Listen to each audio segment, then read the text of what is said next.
Hi everyone, welcome to the Quipster Film Review Podcast. My name is Vince Leo, I'm the author of the film review website Quipster.net.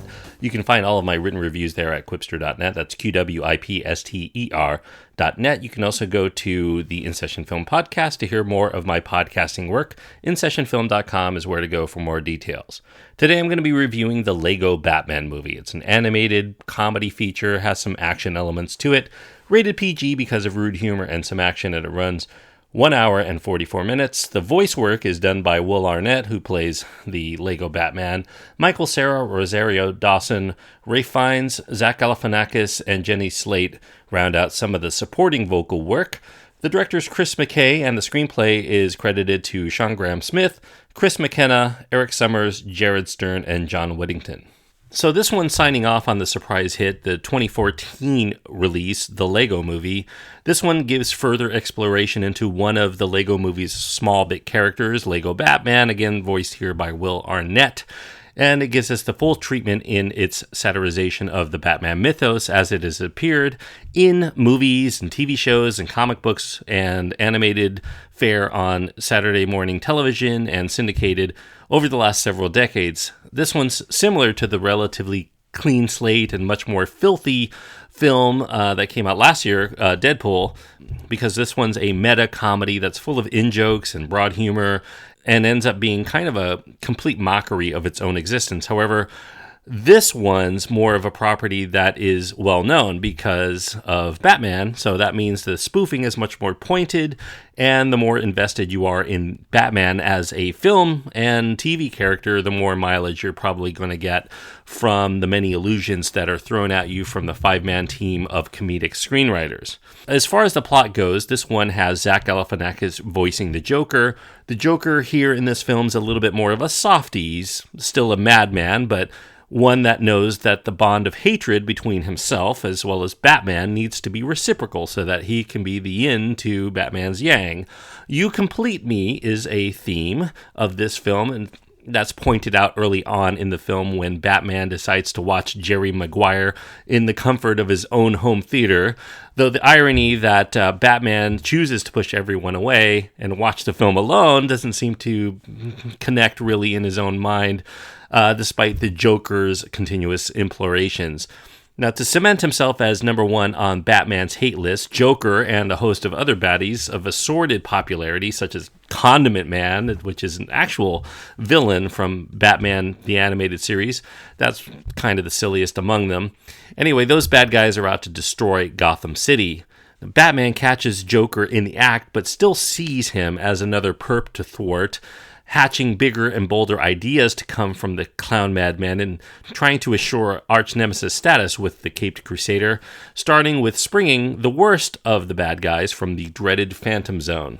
Bolder crime's also going to be a challenge to Gotham's new police commissioner, Barbara Gordon, voiced by Rosario Dawson. Gordon's main mission is to join forces with a Batman who prefers to do all of his work solo. Now, despite every effort to keep everyone at arm's length, Batman has to deal with fatherhood when he accidentally ends up adopting a young teen named Dick Grayson. Those of you who know Batman mythos know that Dick Grayson becomes Robin, Batman's sidekick. And so Batman ends up having to keep an eye on his new partner in crime-fighting vigilantism. The Lego Batman movie is directed by Chris McKay. Chris McKay is best known for his work on the TV show Robot Chicken, and indeed, this film plays out kind of like a property you'd find on Adult Swim, albeit in feature form. Although, in that vein, the downside to the Lego Batman movie is that it's a bit long for what ends up being a sketch comedy premise.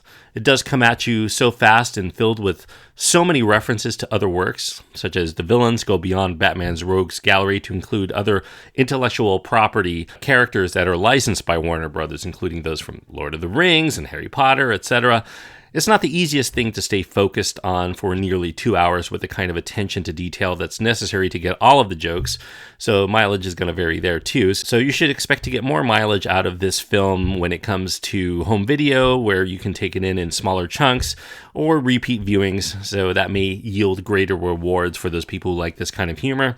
Unlike most of the other Batman properties, there's no real effort here to give much of a backstory or origin again to Bruce Wayne. We find him already in full-blown Batman mode, only occasionally calling back to his tragic past. in moments like when he looks at a selfie that he took as a kid, in which his parents are also captured in the shot, still alive in the frame. The metatextual aspects in the humor means that those viewers who have less knowledge of Batman, as he's been portrayed in all forms of media, will find a great deal less amusing than those who are intimately familiar. And kids in particular, who are probably too young to watch such hard PG-13 films such as the original Tim Burton films or the Christopher Nolan movies, may only like the film because it's colorful and energetic, and probably won't get most of the references that are thrown at them pretty much every few seconds. So if you get it, you're going to get it.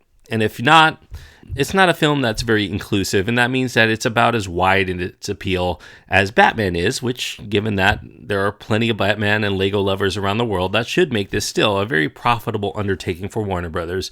So for somebody who's very familiar with Batman, I actually enjoyed the Lego Batman movie quite a lot. I found it was well worth my time. It's very inventive, very funny. I don't think that it's as good as the Lego movie, which was much more multi-layered, I think, in its approach, and it had a little bit more of an emotional undercurrent to it. But I do think that it's a very entertaining film, especially for Batman fans. So I'm going to give it 3.5 stars out of 4. 3.5 stars on my scale means I think that this is a good movie. And if you're a Batman fan, and if you're a fan of the Lego movie, I think that you should definitely give this one a look if you can. 3.5 stars for the Lego Batman movie. Thanks everyone for listening. I hope that you enjoyed this review. And if you want to write to me, you can go to my website, quipster.net, and you can find my contact information there, as well as links to my Twitter feed and my Facebook page. Quipster.net is where to go for all the details. QWIPSTER.net.